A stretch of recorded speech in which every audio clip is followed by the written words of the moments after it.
오늘 하나님께서 저에게 주시는 말씀은 로마서 12장 1절입니다. 함께 봉독합니다. 그러므로 형제들아, 내가 하나님의 모든 자비하심으로 너희를 권하노니 너희 몸을 하나님이 기뻐하시는 거룩한 산 제물로 드리라. 이는 너희가 드릴 영적 예배니라. 아멘.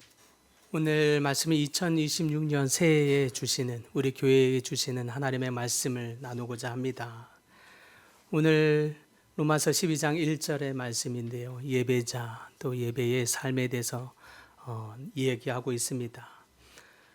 여러분들은 보통 예배자 내지는 예배하면 무엇이 떠오릅니까? 혹시 교회 안에서 이렇게 찬양팀이나 싱어, 이 성가대, 내지는 방송실에서 섬기시는 분들, 악기팀, 이런 우리의 어떤 기능을 맡은 분들이 떠오를 수 있겠습니다. 물론 이렇게 귀하게 섬겨주시는 이 분들이 얼마나 귀하고 또 꼭 필요한 일인지 모릅니다. 너무너무 중요한 일이죠. 그런데 오늘 본문은 이런 어떤 기능과 역할에만 국한하지 아니하고 더 폭넓게 이야기하기를 우리의 전 삶, 전 존재에서의 예배를 이야기하고 있습니다. 그러므로 형제들아, 내가 하나님의 모든 자비하심으로 너희를 권하노니 너희 몸을 하나님이 기뻐하시는 거룩한 산 제사로 드리라. 이는 너희가 드릴 영적 예배니라 라고 말씀하십니다. 이 예배는, 여기서 말하는 예배는 의무감이나 어떤 우리가 억지로 만드는 어떤 행위에서 이야기하는 예배가 아닙니다. 주의 자비로우신 그 사랑, 그 놀라운 사랑 앞에서의 우리 영혼의 자연스러운 반응으로서의 예배라고 할 수 있겠습니다. 사실 우리가 먼저 주님을 사랑한 것이 아니요, 주님이 우리를 향해서 먼저 사랑하시사 십자가에서 우리를 붙들어 주셨고 또 그 십자가의 보혈로 우리의 죄를 씻어 주셨으며 그 안에서 절망 가운데 있는 우리의 삶에 새로운 소망을 부어주시고 새 생명을 주신 이 자비로우신 사랑, 그 하나님의 사랑에 대한 감격과 감사에서 터져 나오는 반응, 그것이 바로 주님이 이야기하는 예배인 줄 믿습니다. 그렇다면 우리 2026년도에 하나님께서 우리 교회와 우리 성도들에게 말씀하시는 이 예배자, 우리 예배자는 어떤 삶을 의미하는 것일까요? 첫째는 하나님께 자신의 몸을 드리는 삶을 말합니다. 그래서 바울은 1절에 너희 몸을 하나님이 기뻐하시는 거룩한 산 제물로 드리라 라고 말하는 이유가 여기에 있습니다. 즉 예배는 내가 어떤 역할과 기능으로서 하는 것이 아니라 나 자신을 주님께 드리는 것이다 라는 의미이겠습니다.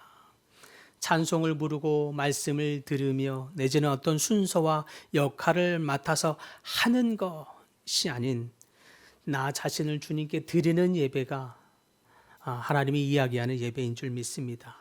그럼에도 불구하고 우리가 이 예배를 잘 안 것 같은데도 미묘한 왜곡이 있을 수 있겠습니다. 이미 넘치고 차고 넘치는 사랑으로 하나님이 우리에게 주셨건만, 그래서 죽을 수밖에 없는 생명이 구원을 얻었고 절망 가운데 있는 우리의 삶이 소망을 얻었으며 하나님의 자녀라고 하는 새 신분도 얻었건만 우리는 이상하게 예배하면서 또 무엇인가를 받고자 합니다. 그것이 예배라고 여기죠. 하다못해 감동을 받든지 은혜를 받든지 내지는 우리 삶의 어려운 크고 작은 문제를 해결받는 것이 예배라고 여기는 때가 있습니다. 물론 우리는 하나님의 자녀이기 때문에 하나님께 그렇게 구할 수 있겠습니다. 그러나 오늘 본문에서 얘기하는 참된 예배의 본질은 내가 무엇을 받았는지의 받음이 예배가 아니라 나를 하나님께 드리는 드림이 예배라고 말씀하십니다. 오히려 받음은 내가 받아야 할 것이 아니라 나에게 있는 것이 아니라 하나님께 있습니다. 하나님께서 받으시는 받음, 그것이 참된 예배요. 그 중심이 나에게서 하나님께로 옮겨져야 한다는 뜻입니다. 그래서 그럼에도 불구하고 내가 무엇인가를 받는 것은 하나님이 주권적인 은혜로 우리에게 베푸시는 은혜이지 그것이 목적이요 본질이 아니라는 뜻입니다. 그런데 어느 순간 예배를 마치 내가 받는 것으로 여깁니다. 예배를 드리고 기도를 하면서도 마치 내가 이 시간 무엇을 받아내야 하는 사람처럼 예배의 목적과 중심이 바뀌어지는 경우가 있습니다. 이렇게 예배의 본질이 바뀌고 우리 삶의 예배의 목적이 뒤집어지면 예배는 곧장 거래가 되고 복을 받는 수단으로 취급이 되어져 버립니다. 예배의 목적이 뒤집어지고 또 예배가 거래가 되는 순간 하나님은 우리 삶의 중심에서 밀려나게 되고 그 자리에는 나의 만족이 그 자리의 중심으로 차지하게 되어버립니다. 그러면서도 마치 그것이 옳은 예배인 줄 여기게 되지요. 그러므로 진짜 예배의 본질은 처음부터 끝까지 내가 무엇인가를 받아내야 하는 받음에 있는 것이 아니라 나를 어떻게 더 주님께 드릴까, 순전하게 드릴까의 드림에 있는 것입니다. 그때에 예배의 중심이 하나님이 되시고 하나님이 받으시는 예배, 하나님이 기뻐하시는 예배가 되는 줄 믿습니다. 그래서 예배는 내가 받는 예배에서 하나님이 받으시는 예배가 되어야 하는 것입니다. 두 번째, 하나님이 우리 이 신년 가운데 말씀하시는 말씀하시는 예배자의 삶, 그것은 거룩한 산 제물로 드리는 삶을 의미합니다. 예배는 내가 예배 가운데 어떤 기능이나 역할을 하는 것으로서 네가 드려야 할 것을 다 드렸다라고 말씀하지 않습니다. 중요한 것은 우리가 예배를 드림에 있어서 이런 마이크가 없고 내 손에 어떤 악기도 없으며 내가 맡은 역할이나 기능이 없을지라도 내 삶이 주님께 순전한 제물로 드려졌는가? 그것이 주님이 요구하시는 예배입니다. 어떤 역할과 기능을 다 했을지라도 만약 내 자신을 주님께 드리지 못했다면 그것은 주님이 받으시는 예배가 되지 못한다는 뜻입니다. 그래서 바울은 1절에 너희 몸을 하나님이 기뻐하시는 거룩한 산 제물로 드리라 라고 말씀하는 이유가 여기에 있지요. 이때에 산 제물로 드린다는 것, 이것은 우리의 육체만을 이야기하는 것이 아닙니다. 우리의 삶 전체를 말한다 할 것입니다. 그러니 내 감정, 내 느낌, 내 계획, 내 미래, 내 소유, 내 손과 발까지 이 모든 것을 주님께 드립니다 라고 하는 고백이 바로 우리가 해야 할 산 제물을 드리는 고백인 줄 믿습니다. 또한 제물이라고 한다면 마땅히 죽어야 합니다. 그런데 바울은 표현하기를 산 제물로 드리라고 말합니다. 여기에서 산 제물, living sacrifice라고 말하는 이 산 제물은 한 번 드리고 마는 제물이란 뜻이 아니라 주일날 한 번 제물이나 헌금을 한 번 드리고 마는 제물, 이런 의미가 아니라 우리의 삶, 즉 그러므로 월요일, 화요일부터 토요일 더 많은 매일의 삶에서 지속적으로 우리의 sacrifice, 헌신을 주님께 드려야 한다는 의미에서 바울은 산 제물로 드리라고 말하는 것입니다. 나아가 바울은 산 제물인데 어떤 산 제물이라고 말합니까? 거룩한 산 제물이라고 말하지요. 여기서 이 거룩한 산 제물은 완벽한 제물을 말하는 것도 아닙니다. 구별된 제물, 그것이 순전한 제물이라고 말씀합니다. 그러니 나를 더 깨끗하게 하는 것, 내 삶을 죄를 짓지 않고 완벽하게 사는 삶이 주님이 받으시는 산 제물, 거룩한 산 제물이란 뜻이 아니라 내 삶을 구별하여 드리는 삶, 이것이 하나님이 기뻐 받으시는 예배요 제물인 줄 믿습니다. 그래서 우리는 이 주일을 구별하여 주님께 드립니다. 또 하나님을 만날 때에 그냥 시간 남으면 만나고요, 아니면 말고요, 내가 바쁘거든요. 이렇게 주님을 찾는 것이 아니라 주님, 내 삶의 일정한 부분을, 일정한 시간을, 일정한 공간을 구별하여 주님께 나아갈 때 하나님이 그 예배를, 그 기도를 기뻐 받으신다라는 뜻입니다. 그러므로 여러분의 삶의 시간을, 그리고 여러분의 삶의 공간을 구별하여 주님께 드리는 여러분들 다 될 수 있기를 소망합니다. 내 삶을 내 것이라고 주장하면서 내가 원하면 하고 아니면 말고 하는 것이 예배나 기도가 아니라 주님, 내 삶조차도 주님의 것입니다. 그러니 이 삶을 받아주옵소서라고 드리는 심령, 이것이 하나님이 기뻐 받으시는 거룩한 산 제물인 줄 믿습니다. 그럼에도 불구하고 우리는 참 예배에 대해서 많은 이야기를 여러 번 들은 것 같은데, 오늘 또 이 본문을 새해의 약속의 말씀으로 들었음에도 불구하고 우리는 어떻게 나의 드림을 더욱 순전하고 거룩한 제물로 드릴까에 우리의 마음을 바꾸지 않고 여전히 내가 이 예배 안에서 어떤 감동을 받아야 하는가, 내가 얼마나 은혜를 받을까의 반응으로 있게 되는 유혹, 그것이 좋은 예배라고 착각하고 판단하는 유혹에 빠질 수 있습니다. 왜냐하니까 예배에는 아주 미묘한 유혹이 있기 때문입니다.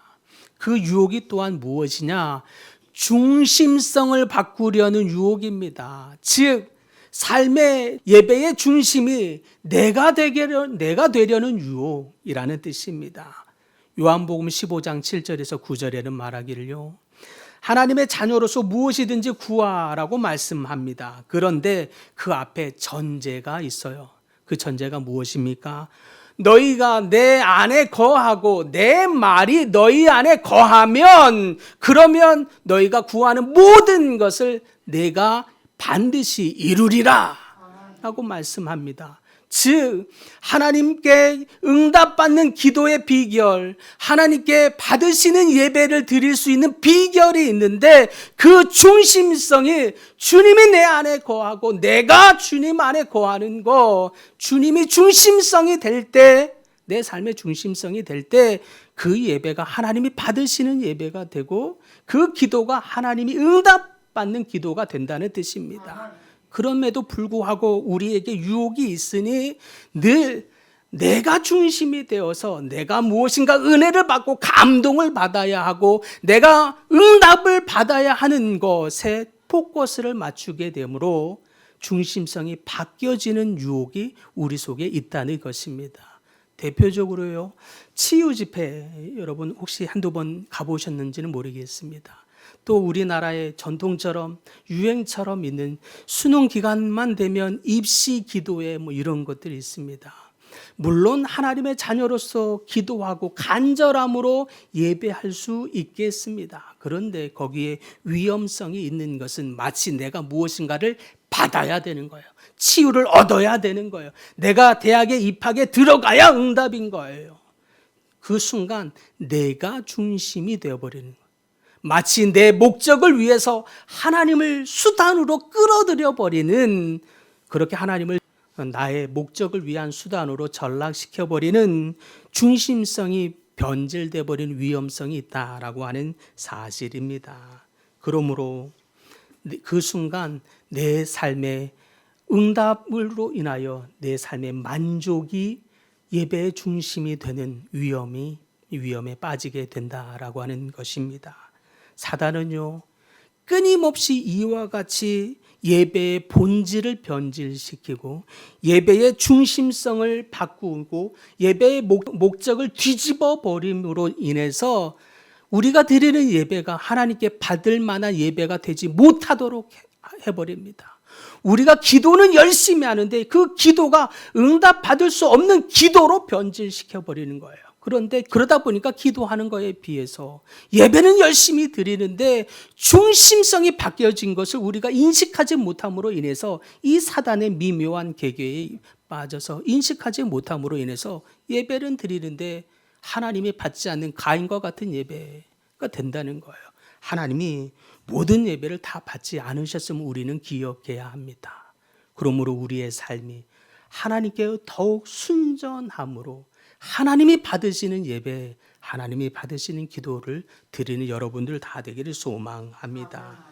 끊임없이 그러므로 우리는 우리의 마음을 살펴보아서 내 마음이 중심이 되어 있는지 아니면 하나님이 중심이 되고 있는지, 정말 하나님 자체를 만나는 것을 갈망하는지 아니면 내가 무엇을 얻는 것, 하다못해 감동이라도 얻는 것이 이 예배의 목적은 아닌지 우리는 끊임없이 살펴보아야 할 것입니다. 신학교 시절에 잊지 못할 한 사건이 있었습니다. 저에게는 하늘 같은 선배요, 또 저를 양육해 주던 목자가 있었습니다.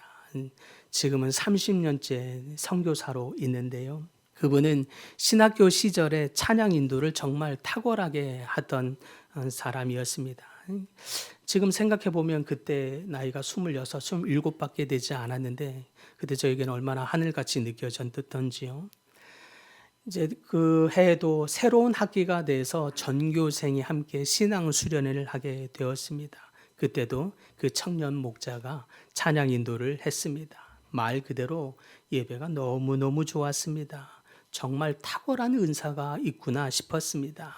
많은 사람들이 열정적으로 찬양하고 예배했으며 또 많은 사람들이 눈물로 예배하는 걸 볼 수 있었습니다. 정말 하나님이 이 예배 가운데 역사하시는구나 라고 저도 생각했습니다. 예배 마지막 즈음에 그 청년 목자가 서로 짝을 지어서 찾아가서 기도하기를 그렇게 인도를 했습니다. 저는 예배 때 받은 이 감격 속에서 마치 찾아가지 못하고 혼자서 하나님께 기도하고 있었는데 갑자기 찬양 인도를 하던 그 청년 목자가 회중 가운데 있는 저에게 찾아오더니 갑자기 어깨를 덜썩 묻더니 한없이 우는 것입니다.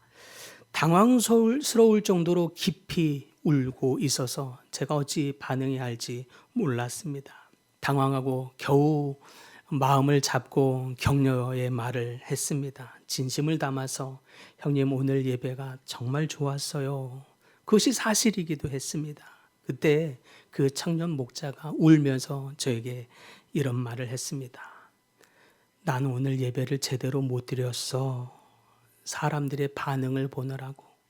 그 사람들의 반응 속에서 내가 만족하느라고 정작 나 자신을 하나님께 드리지 못했어 라고 말하는 것입니다. 30년 전에 말했던 이 말이 저에게 충격처럼 다가왔고 지금도 잊혀지지 않은 말로 그 말 한마디를 통해서 제가 예배를 배웠습니다. 예배는 분위기가 아닙니다. 예배는 드림입니다. 예배는 내가 얼마나 뜨거웠는가가 성공이 아닙니다. 내가 얼마나 순전하게 하나님께 드렸는가가 예배의 성공인 줄 믿습니다. 내가 뜨거우려 하면 예배의 중심은 내가 되는 것입니다. 내가 순전하게 드리면 하나님이 받으시는 예배가 되는 줄 믿습니다. 하나님이 예배의 중심이 되시고 또 나는 오로지 순전함으로 주님께 드리게 된다면 그때 놀라운 하나님의 역사가 이루어지는데 하나님의 만남이 주어집니다. 아벨의 제사와 같이 순전한 제물로 우리의 삶을 주님께 드리기 시작할 때 그 제물을 받으시는 하나님이 우리를 찾아와 만나 주십니다. 그래서 예배는 내가 무엇인가를 받아야 되는 것이 아니라 하나님이 받으시는 예배가 되어야 하는 이유입니다. 이렇게 하나님이 받으시는 예배가 될 때 그 다음에 일어나는 것이 하나님이 우리를 찾아와 임재 가운데 역사하시는데 그 역사 속에서 우리의 삶이 회복이 되고 우리의 질병의 치유를 받으며 우리의 삶에 새로운 생명과 소망을 얻게 되는 선물이 주어지는 줄 믿습니다. 그러므로 우리의 치유를 위해서 예배를 다가가는 것이 아니라 하나님을 만남을 갈망함으로 우리를 온전하게 순전하게 드리려 할 때 이 놀라운 은혜의 선물이 주어질 것입니다. 그러므로 우리는 예배할 때 온전히 우리가 무엇을 얻을까로 나아가지 않고 내가 하나님의 얼굴을 갈망함으로 나아가는 여러분들 다 될 수 있기를 소망합니다. 주의 얼굴을 구하고 주님의 임재를 갈망하며 주님 만나는 것을 가장 큰 삶의 소망이요 내 기쁨으로 삼는 것, 그것이 바로 우리 예배자가 가져야 할 심장입니다. 예배의 감동은 내가 받으러 가면 오히려 사라져 버립니다. 그런데 드리러 와서 정말로 순전하게 드려지고 그 드림이 하나님께 받으심이 될 때 그러면 하나님과의 만남이 있습니다.